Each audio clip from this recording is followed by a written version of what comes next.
Hi Danish learner, welcome back to my channel, Danish Matters. I'm Tina Baga, your Danish friend and tutor. If you're watching this video the day that I'm recording it, this Sunday, Denmark will be getting a new regent, a new king. So our Crown Prince Frederik will be replacing his mother, Queen Margrethe II of Denmark, and Frederik will become King Frederik X. So I guess you all know that, but that's what I'm going to be talking about in this video. I know that if you're a Republican and you're not much into royal houses, maybe you're going to turn this video off for now. But what I'm going to be talking about is not all about the royalty part of it, but more the person, the queen, the person that she is.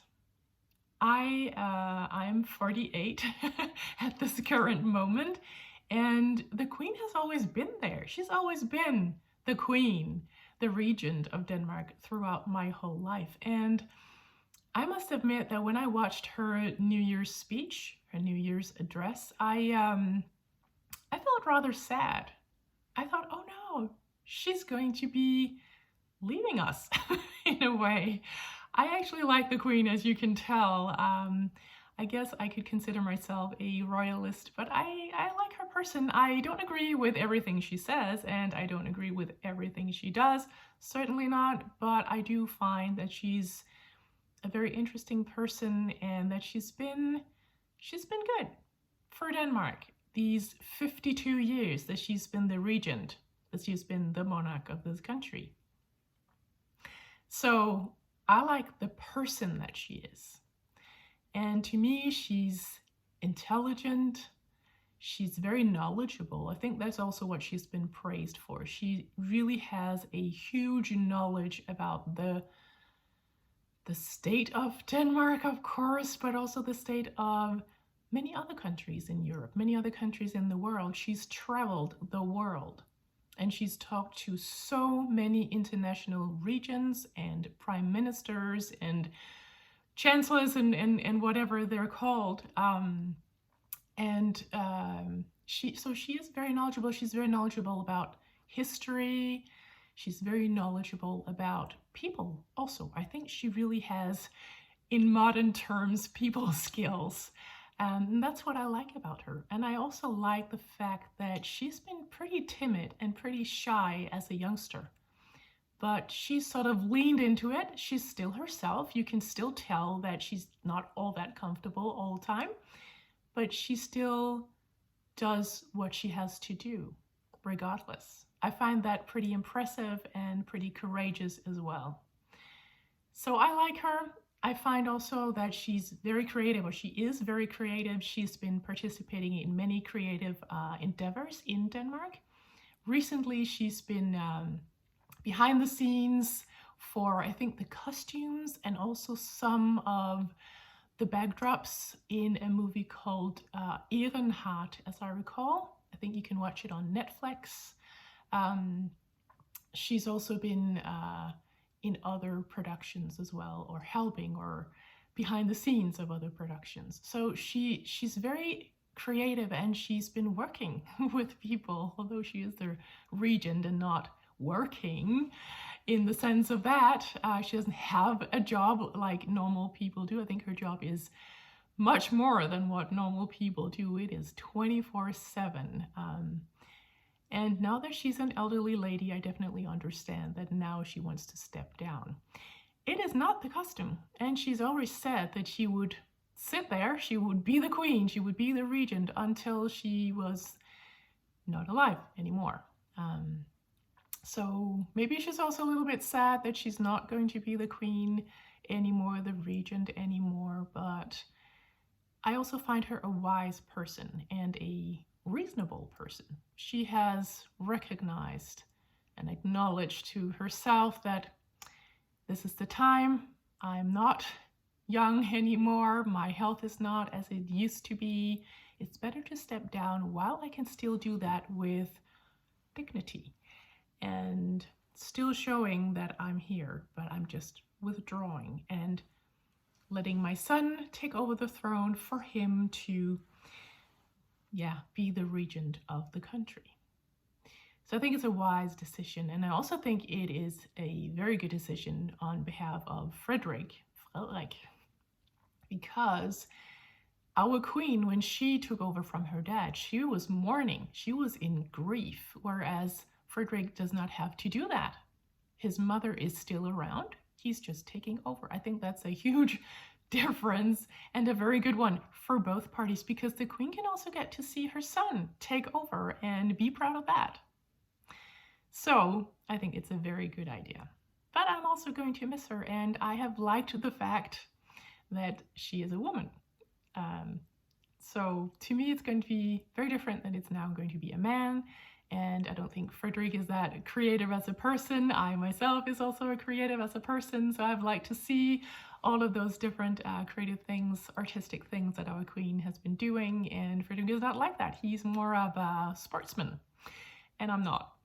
So there is a little bit of a difference there, and I don't think I can relate to him as much as I have been relating to the queen. And I think many people feel that way, but I also think that many people believe that now they can actually be relating to the regent because they're not creative, they're more sports people or something else, or just men. So I think that's also going to be great for Denmark. I think he's going to be a great king. I like his person. I also know he's very popular in the population. So yeah, I think he's the right man on the throne in a few days. I'm definitely going to be watching. I don't know if you are, but I'm going to have this cozy time and the TV just running in the background. I think that's going to be pretty nice and hyggligt. Now, I've been talking about her person, and that said, I think she's been great for our country. I've written down here that to me, our queen, the regent of our country, is sort of like a cultural prime minister, at least to me. That's how I see the regent, because of course, Republicans are going to say, but we don't need a queen, we don't need a king, we don't need a regent. We just need our own prime minister. That's fine. We don't need any more than that. And lots of people are talking about the taxes that we pay and what they get, the amount of money that they get, and do they have to live in castles? I have a friend actually, when I said that I think they're great for the interests of Denmark outside of Denmark, and she said, yeah, but do they have to live in the castle in order to do that? Well, no, not necessarily, but I mean, we have so many castles in Denmark. I don't mind that they live in a few of them. Go ahead, I don't need a castle myself. So I also think it's a matter of how satisfied, how content you are in your own life. And yeah, I'm pretty content. I don't need a castle. They can have them, that's fine. But I do admit that it's also this fairy tale kind of sort of image that they have, and part of our tourism in Denmark is due to the royal house. But I don't mind that. I don't. I really see them as cultural representatives when they're outside of Denmark and they represent us. And as they are not supposed to be political, they can actually maintain our relationships with other countries without all the political issues being sort of in the way, being there to hinder them in any way. So I do find that they're pretty important for our country. And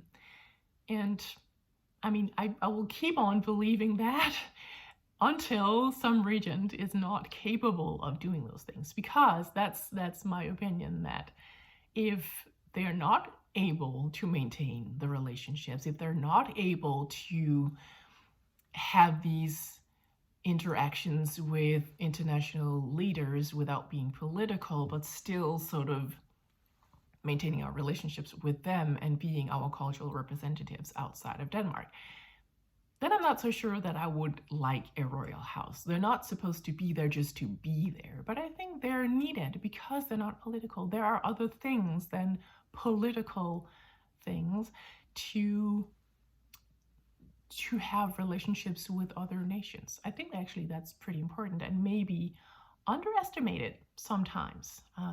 Just like in a workplace, it's not always in meetings or at your desk or in your office. If you work in an office or your building where you work, it's not always there, like in the very work places, like the chairs, the tables, where you maintain the relationships with your colleagues. It's often outside.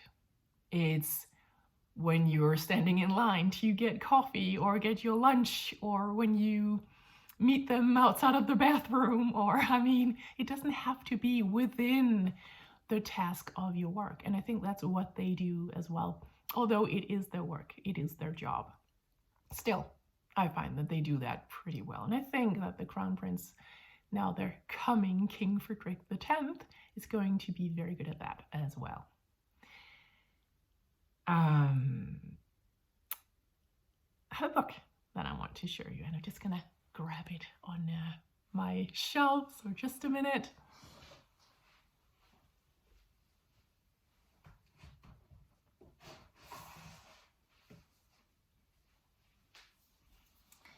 I have this book that I got for Christmas some years ago. It's called Undervejs, sort of underway, and that is, as you can see, about our queen, about her life from when she was born and until she became queen, actually. And that's what I think a lot of people are forgetting, that she was a person who was still very involved without being the regent, without being the queen. And she didn't know she was going to be the queen when she was a child, when she was a youngster, until she turned 13. That's when she was told, because that's when we changed our laws so that she could become the regent. Before that, it was only men and the firstborn man, boy, that could become the regent. Now they have actually changed it so that regardless of the gender of the child being born, that person is going to be the regent. And they did that before Christian, now the coming Crown Prince Christian, Kronprinz Christian. It sounds very, very different. Yeah, I'll have to get used to that. We will have to get used to that. But they decided that before they knew the gender, or his gender. So, but now we know, of course, that after King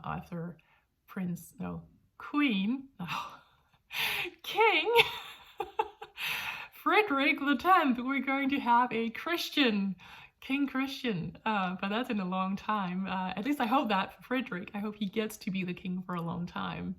And I'm glad on his behalf that he is not as old as King Charles in England. So maybe that's also a little bit what our queen has been thinking of. Who knows? I'm going to link to a couple of series or programs about our queen in the comments so that you can follow those. And of course, there are a lot more books out there on her, about her, yeah, than this one. Lots more. And I think there will be lots more. And I'm not going to link to every program about her because there are lots of those as well, but just a few of them so you can get an idea if you want to check them out. But I just want to, yeah, send this video out into cyberspace, thanking her for her time, for her 52 years as a regent in this country. And I hope that you as a Republican hasn't turned off this video. I hope that you have liked it anyway.